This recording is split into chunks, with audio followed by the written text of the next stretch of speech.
అన్న ఒక్క నిశాన జరపగలుగుతాడా? ఒక్క నిశాన,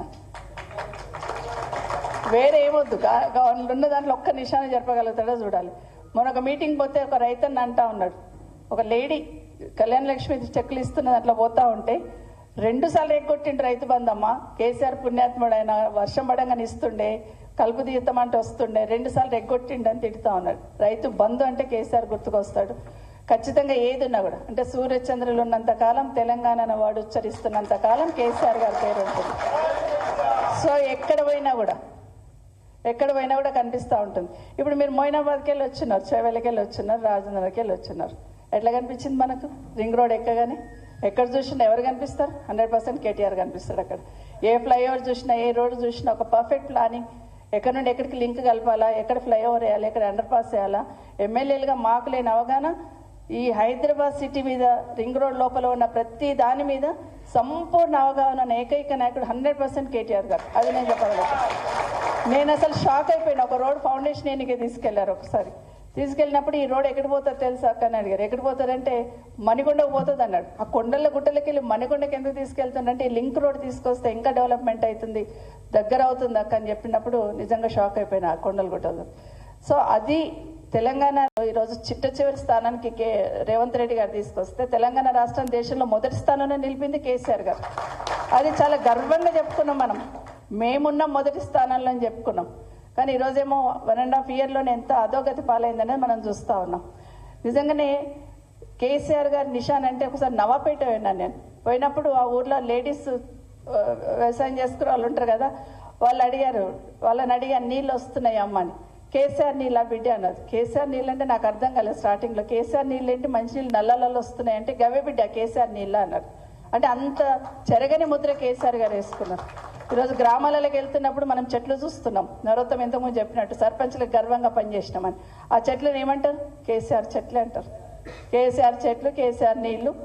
కాబట్టి కేసీఆర్ నిశాన ఎవ్వరూ చెడపలేరు, అది వాస్తవం. గతంలో రాజశేఖర రెడ్డి గారు ఉన్నప్పుడు మనం ఆరోగ్యశ్రీ ఫీజు రియంబర్స్మెంట్ రాజశేఖర రెడ్డి అని ఎట్లా అంటాం, అట్లాగే కేసీఆర్ గారు కూడా నిశాన చెడపలేని ముద్ర తెలంగాణ రాష్ట్ర ప్రజల గుండెల్లో ముద్రించింది వాస్తవం. కాబట్టి 1.5 సంవత్సరంలోనే అయ్యో కేసీఆర్ని ఓడగొట్టుకున్నాం, ఎట్లాగైనా కేసీఆర్ గారు వెనక్కి రావాలి అనేది ప్రతి ఒక్కరు ఆకాంక్షిస్తున్నారు. మన మోయినాబాద్కి వెళ్ళి వచ్చినారు. మీరు 111 జీవో తీయగానే మీరు ఏం చేసినారు? సంబరాలు చేసుకున్నారు. బాబా ఇంకెక్కడికో వెళ్ళిపోతాం మేమని. జస్ట్ దాన్ని జీవో ఇంప్లిమెంటేషన్ చేస్తున్న మన టైంలోనే ఎలక్షన్స్ వచ్చినాయి. కానీ ఇప్పుడు ఈ గవర్నమెంట్ వచ్చినాక ఏం చేసింది? ఒక్కసారి అడుగుతున్నారా? ఒక్కసారి అడిగితే దానికి సమాధానం చెప్పే దిక్కులేరు. 111 జీవో దేవుడారు కానీ హైడ్రా తీసుకొచ్చి మనను కథం పట్టించే పని అయితే ఆగం చేసింది. హైడ్రా తీసుకొచ్చి ఆగం చేసింది. ఇది మనం చూస్తూ ఉన్నాం. ఒకరోజు ఒక మీటింగ్లో కేసీఆర్ గారితో నేను కూడా ఒక మీటింగ్లో రివ్యూ మీటింగ్లో ఉన్నాను. అయితే వర్షాలు పడుతూ ఉన్నాయి. అప్పుడే వర్షాకాలంలో అన్న దగ్గర ఆఫీస్కి చైర్కి ఎదురుగుండా గోడ మీద తనే గూగుల్లో పోయి చూసుకునేవాడు ఏదన్నా కూడా. మీటింగ్ అవుతూనే ఉంది, ఇమీడియట్గా గూగుల్లోకి వెళ్ళిపోయి చెక్ చేస్తూ ఉన్నారు. ఏమనంటే కాళేశ్వరంకి వెళ్ళి కాలువల ద్వారా నీళ్ళు వస్తున్నాయి, మరి చెరువులు నింపుకున్నారా లేదా అని ముందు పోయి సిద్దిపేట అక్కడంతా చూస్తున్నారు. అట్లాగే సిరిసిల్ల అంటే కరీంనగర్, మెదక్, ఉమ్మడి మెదక్ అదంతా చూస్తున్నారు. తర్వాత నల్గొండకు వచ్చిన్నారు. మాకు అర్థం కాలే ఏం చూస్తున్నారా అని మేము కూడా అట్లా చూస్తూ ఉన్నాం. చూపిస్తూ ఉంటే నల్గొండకి వెళ్ళగానే అన్ని చెరువులు నింపుకున్న తర్వాత ఒక చెరువు ఖాళీగా అనిపించింది. వెనుకనే జగదీశ్వర్ రెడ్డి గారికి ఫోన్ చేశారు. ఏంటి పలానా ఊళ్ళో పలానా చెరువు ఖాళీ ఉంది, ఆ కాలువలో నీళ్లు ఉన్నాయి, చెరువు నింపుకోవచ్చు కదా అన్నారు. నాకు అర్థం కాలేదు, షాక్ అయిపోయాను. అంటే ఒక చెరువు ఖాళీ ఉందంటే వర్షాకాలం వచ్చినప్పుడే ఆ చెరువులలో నీళ్లు నింపుకుంటే మళ్ళీ రైతులకు అవసరం వచ్చినప్పుడు మనం వాడుకుంటాం కదా, మరి ఎందుకు నిర్లక్ష్యం చేస్తున్నా? ఆ ఊరు చెరువు నింపి మళ్ళీ 2 రోజులలో నాకు చెప్పు అన్నారు. ఒక్క నిమిషం షాక్ అయిపోయినాను. అంటే అంత డెప్త్లో పోయి ఆలోచించున్నారు. అంటే రైతన్నకి ఇబ్బంది ఉండొద్దు, రాష్ట్రం కరువుల పాలు కావద్దు, కరువుల కాటకాలు రావద్దు అనే ఆలోచనతో ఫోన్ పెట్టేసిన తర్వాత నేను అడిగాను అన్నకి, అన్న నాకు కొంచెం బాధ వేస్తుంది అన్న. ఎందుకమ్మా అన్నారు. అంటే కాళేశ్వరం పూర్తి చేస్తే అక్కడ అన్ని చెరువులు నింపబడుతుంది, మరి మా రంగారెడ్డి మా వికారాబాద్లో చెరువులు ఎప్పుడు నిండాలన్నా అని అడిగాను. అంటే ఒక్క మాట అన్నారు, నిజమేనమ్మా తెలంగాణ రాష్ట్రం రావాలనుకున్నప్పుడు కాళేశ్వరం పూర్తి చేసి అక్కడ అన్ని కూడా నీళ్ళు ఇస్తున్న సందర్భంలో పాలమూరు రంగారెడ్డి పూర్తి చేసి కూడా ఇక్కడున్న వాళ్ళు కూడా నీళ్ళు ఇస్తే రాష్ట్రం ఉన్న ప్రతి రైతన్నకు నీళ్ళు ఇచ్చాననే తృప్తి నాకు ఉంటుందమ్మా, ఒక్క కోరిక నాదే అన్నారు. అంత గొప్పగా చెప్పారు కేసీఆర్ గారు. సో అంత తపన పడేవాళ్ళు. గూగుల్లో పోయి ఏ రైతన్నకు నీళ్ళు అందుతలేవు, ఏ చెరువు నిండింది, ఏ కాలంలో నీళ్ళు వస్తున్నాయని ఎంక్వైరీ చేసింది కేసీఆర్ గారు అయితే ఇప్పుడున్న ప్రభుత్వం, ఇప్పుడున్న ముఖ్యమంత్రి గారు కూడా గూగుల్లోకి వెళ్తున్నారు. కానీ ఏం సర్చ్ చేస్తున్నారు? ఎగ్జాక్ట్గా రైట్.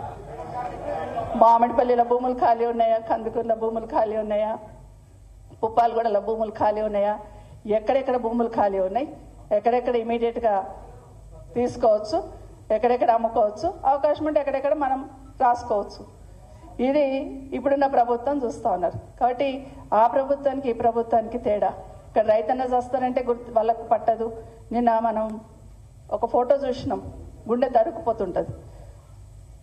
వైద్యుల నిర్లక్ష్యంతో చిన్నపిల్ల చనిపోయింది అని హాస్పిటల్ ముందు ధర్నా చేస్తూ ఉంటే, మరి అదే దారి నుండి 3 మంత్రులు పోతా ఉంటే డెడ్ బాడీ పైకి పట్టుకొని ఆ తల్లి రోధిస్తూ ఉంటే కనికరం కనిపించలేదు అక్కడ ఉన్న వాళ్ళకి.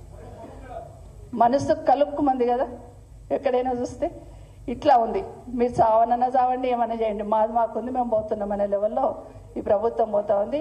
ఇది మన తెలంగాణ సమాజానికి, తెలంగాణ రాష్ట్రానికి మంచిది కాదు. 2014 కన్నా ముందు తెలంగాణ సమాజం అంతా ఏ విధంగా తెలంగాణ రావాలని కోరుకున్నారు, మరొక్కసారి తెలంగాణ సమాజం, తెలంగాణ రాష్ట్రం బాగుపడాలంటే కేసీఆర్ రావాలన్న ఆరాటం ఈరోజు అందరిలో చూస్తూ ఉన్నాం.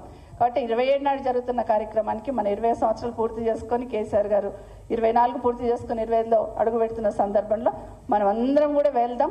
ఆ కార్యక్రమానికి వెళ్ళి ఖచ్చితంగా ఈ రాష్ట్ర ప్రజలకు భరోసా కల్పించడానికి మాత్రం ఆ మీటింగ్కి వెళ్లాల్సిన అవసరం ఉందని మరొకసారి మీకు అందరికీ కూడా తెలియజేస్తూ, వచ్చిన అందరికీ కూడా మనస్ఫూర్తిగా స్వాగతం చెప్తూ, జై తెలంగాణ, జై కేసీఆర్.